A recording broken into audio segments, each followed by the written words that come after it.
Assalamu alaikum dear students, I hope you people are doing great. This is your science lecture and I am teacher Fatima Sugra. The topics that we are going to discuss today are the major body parts, जिसमें से हम लोग पढ़ेंगे heart के बारे में, हम लोग स्टमक, मसल्स एंड ब्रेन के बारे में पढ़ चुके हैं। अच्छा, पिछले लेसन में हम लोग जो मेजर बॉडी पार्ट्स जो हम अपना जो टॉपिक थे हमने अपने लास्ट लेसन में हमने स्टार्ट कर दिया था, जिसमें से हमने 3 बॉडी पार्ट्स पढ़े थे, जिसमें टीथ के बारे में पढ़ा था, हमने बोन्स के बारे में पढ़ा था, इसके अलावा हम लोगों ने लंग्स के बारे में पढ़ा था। तो आज हम इसी टॉपिक को कंटिन्यू करेंगे और ये बाकी के जो आपके 4 जो मेजर ऑर्गन्स हैं, जो मेजर बॉडी पार्ट्स हैं, वो हम डिस्कस करेंगे heart, stomach, muscles and brain के बारे में।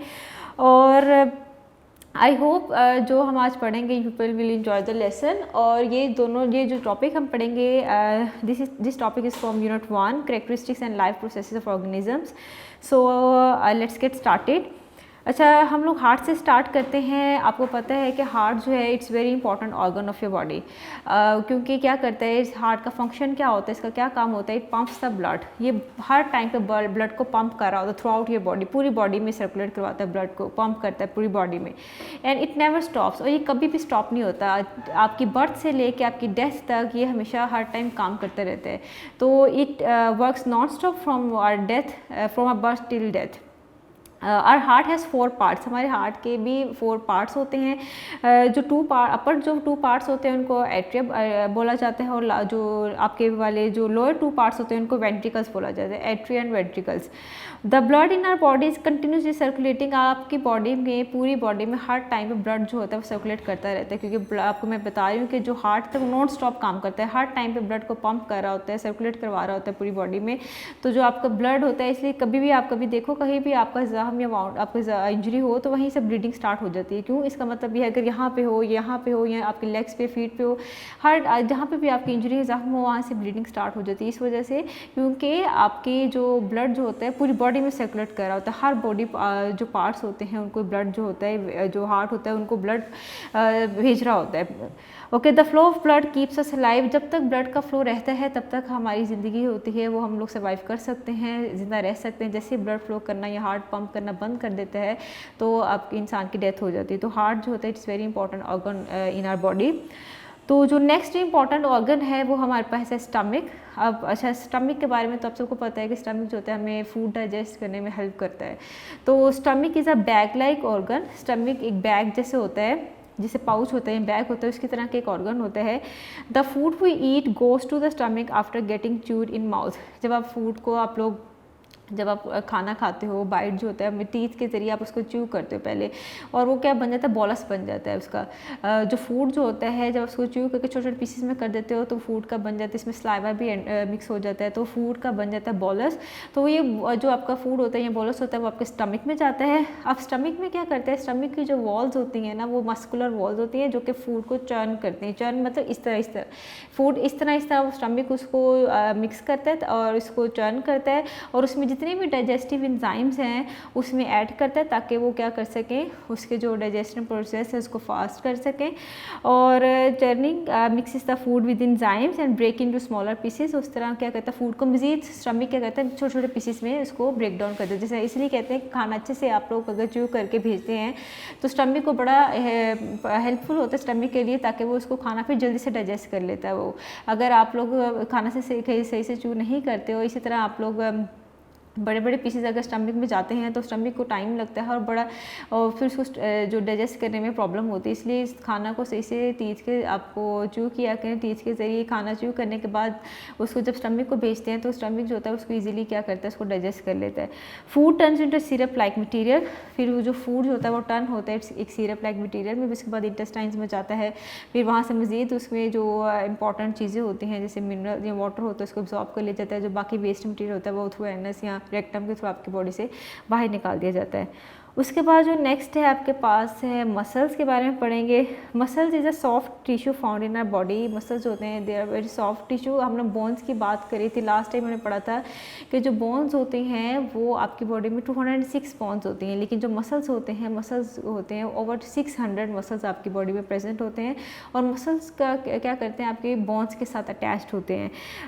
दे are attached to your bones. ये बोन्स के साथ अटैच्ड होते हैं और ये आपको हेल्प करते हैं वॉकिंग, रनिंग, आपकी आपकी lifting the things and many other action, जितने भी आप एक्शंस बॉडी एक्शंस होते हैं ये मसल्स होते हैं आपको करने में हेल्प कर रहे होते हैं, और ये मसल्स होते हैं आपके बोन्स के साथ अटैच होते हैं।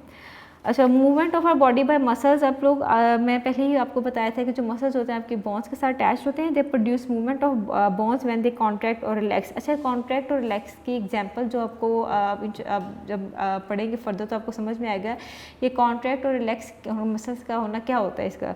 तो muscles contract when they get message from the brain, आपको पता है ब्रेन जो होता है कंट्रोल सेंटर होता है आपकी बॉडी का, यही जब आपको इंस्ट्रक्शन देता है तभी आप कोई काम कर सकते हो, ये ब्रेन की ही इंस्ट्रक्शन होती है। ब्रेन मुझे इंस्ट्रक्शन दे रहा है तो ही मैं बोल रही हूँ, तो ही मैं अपने हाथ उठाऊंगी या कुछ भी लिखूंगी, तो ब्रेन जो होता है वो कमांड कर रहा होता है आपकी पूरी बॉडी के जितने भी आपके एक्शंस होते हैं। तो अब ब्रेन जैसे ही मैसेज कर देते हैं तब आपके जो मसल्स होते हैं वो काम करना स्टार्ट कर देते हैं। For example there are 2 types of muscles in upper arm. अगर हम अपर आर्म की बात करें, अपर आर्म कहते हैं इस वाले एल्बो से जो ऊपर वाले पार्ट को, अपर आर्म की बात करें तो 2 तरह के मसल्स होते हैं।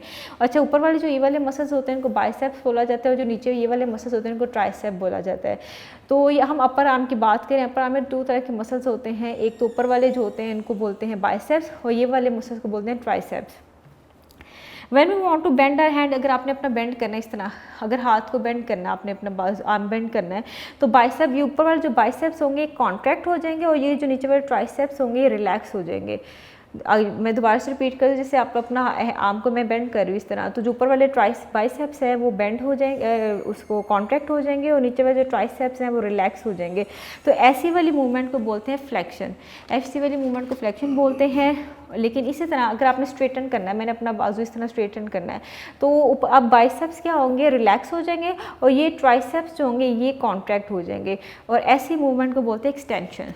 ठीक है, जब बाइसेप्स होते हैं, जब इस तरह बेंड करते हो ये बाइसेप्स कॉन्ट्रैक्ट हो जाते हैं और ट्राइसेप्स रिलैक्स हो जाते हैं, ऐसी मूवमेंट को हम बोलते हैं फ्लेक्शन। अगर जैसे आप स्ट्रेटन करते हैं अपने बाजू आर्म को, तो ये बाइसेप्स होते हैं वो रिलैक्स हो जाते हैं और ट्राइसेप्स होते हैं कॉन्ट्रैक्ट हो जाते हैं, ऐसी मूवमेंट को बोलते हैं extension.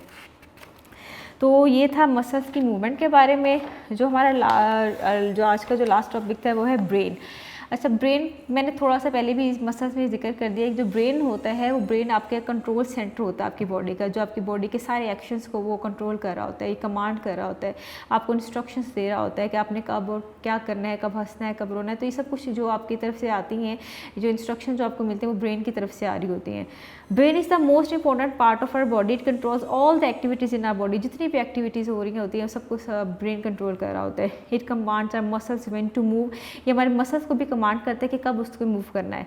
Image is form in our eyes, brain recognise that image. अच्छा, आप लोग अपने आई यूज़ करते हो to see the image, image बनता है आपकी आंखों में, और ब्रेन क्या करता है उस इमेज को रिकॉग्नाइज करता है कि जैसे मैं अगर if I am standing in front of the mirror, मैं अपने आप को मिरर में देख रही हूँ थ्रू आइज़, इमेज बन गया मेरी आइज़ में। अब ब्रेन क्या करेगा, उसको फ़ौरन से उस इमेज को रिकॉग्नाइज करेगा, पहचानेगा कि ये कौन है, और फिर आपको मैसेज देगा, तो आपको पता चलेगा इट्स यू। तो ब्रेन क्या करता है, आपको जो इमेज को रिकॉग्नाइज करता है कि what is this. Brain eyes ears makes us listen to various sounds, brain differentiate between different sounds. अच्छा, आप लोग अपने कानों के ज़रिए से बहुत सी साउंड्स को सुनते हो, लेकिन जो ब्रेन होता है वो आपको बताता है कि कौन सी साउंड जो प्लेजेंट साउंड है और कौन सी साउंड अनप्लेजेंट साउंड है। तो ये ब्रेन भी वहाँ पे आपको मैसेज कर रहा होता है। It makes us laugh and cry, आपको हंसने और रोने में हेल्प ब्रेन ही कमांड कर रहा होता है। It helps us in learning, आपको पढ़ने में और लर्न करने में भी ब्रेन ही आपको कमांड कर रहा होता है। It keeps on working when we are sleep, even जब आप सो रहे होते हो तब भी वो काम कर रहा होता है brain. Our brain receives different information from organs such as eyes, skin, ears and nose। मैंने आपको पहले ही बताया कि आइज से भी मैसेज उसको जा रहे होते हैं, ईयर से भी इसको मैसेज जा रहे होते हैं, नोज़ के थ्रू। तो जितने भी बॉडी ऑर्गन्स होते हैं सबको सब ब्रेन को मैसेज सेंड करते हैं। देन ब्रेन क्या करता है, उन मैसेज को रीड करता है और फिर आपको जो होता है वो इंस्ट्रक्शंस देता है। और the brain reads their message and decides how to respond. फिर ब्रेन क्या करता है, उन मैसेज को पढ़ता है और फिर बताता है कि क्या आपने क्या कैसे रिस्पॉन्ड करना है। For example, our eyes send picture of tea and biscuits placed in front of us, यानी अगर आपके सामने कप ऑफ टी या बिस्किट पड़े हुए हैं, आपकी आई ने क्या कर दिया, वो इमेज ले लिया, जैसे आप कैमरे के थ्रू इमेज लेते हो, आपकी आई ने उसको कैप्चर किया और वो जो इमेज उसने सेंड कर दिया ब्रेन को। अब ब्रेन क्या करेगा, इस इमेज को देखेगा, रिकॉग्नाइज करेगा और फिर आपको आपको बताएगा कि आपने क्या करना है, फिर आपको वो बताएगा कि अब आपने क्या करना है, gives direction to hands to pick them, आपके वो हाथों को इंस्ट्रक्शंस देगा कि डायरेक्शन के आपने अब उसको उठाएं, कप ऑफ टी को उठाएं, तब आपका हाथ मूव करेगा, उस कप ऑफ टी को उठाएगा and bring them close to our mouth, फिर वो आपके हैंड को इंस्ट्रक्शन करेगा कि इसको अपने माउथ से करीब लाओ और आप खा लो इसको। तो ये ब्रेन ही सब कुछ कमांड कर रहा होता है। From here onward starts giving orders to lips, teeth and tongue, फिर फर्दर फिर वो टीथ को मैसेज देगा, इंस्ट्रक्शन देगा कि अब आपने इसको च्यू करना है, फिर वो स्टमक को करेगा कि आप इसको डाइजेस्ट करना है। तो ये सारी जो चीज़ें हो रही होती हैं, जो भी ऑर्गन काम कर रहे होते हैं, सब जो हो रहे होते हैं, वो ब्रेन जो होता है उन सबको कंट्रोल कर रहा होता है, सबको कमांड कर, सबको इंस्ट्रक्शन दे रहा होता है। तो यही आज का जो टॉपिक था हमारा, यही था जिसमें हमने मेजर बॉडी पार्ट जो हम रह गए थे लास्ट लेसन में, हमें 3 पढ़े थे, आज के लेसन में 4 वाले कवर कर ली, जिसमें ब्रेन पढ़ा, मसल्स हमने पढ़े, हमने उसके बाद पढ़ा स्टमक के बारे में पढ़ा, उसके बाद सबसे पहले हमने हार्ट के बारे में पढ़ा। तो ये 4 ऑर्गन्स हमने आज के लेसन में पढ़ने थे और आई होप जो हमने आज पढ़ा everything is clear to you. So I will see you the next lesson. अल्लाह हाफिज़, टेक केयर।